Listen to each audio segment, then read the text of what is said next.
අපිට දෙයක් අපි කරගන්න ඕනේ. ආවත් සනසන්නවත් කාටවත් නැලවෙන්නවත් කාගේවත් ඇස් පිනවන්න වැඩ කරලා වැඩක් නැහැ. Facebook එකේ ෆොටෝ එකක් දාලා අම්මෝ වෙඩින් එක කියලා මේ මිනිස්සයාට ඒක දවසක් මතක තියා ඊට පස්සේ අපිව දැක්කත් එහෙම මේ අර ලොකු වෙඩින් එකක් ගත්ත අරයා තමයි. එහෙම නැහැ. ඉතින් ඊට පස්සේ මොකද දන්නවද වෙන්නේ? ඊට පස්සේ වෙන්නේ මේ අපි ගාව රැඳෙන දේවල් තියෙන්නේ. වාහනයක්, හොඳ ලොකු ගෙයක්. හරිද?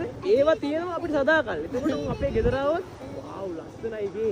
වෙඩින් එකක් ගන්නද ගේ හදලා. පොඩේ. හරිද? කාර් එකේ අපි දෙන්න යනවා කොහෙද ගිහිල්ලා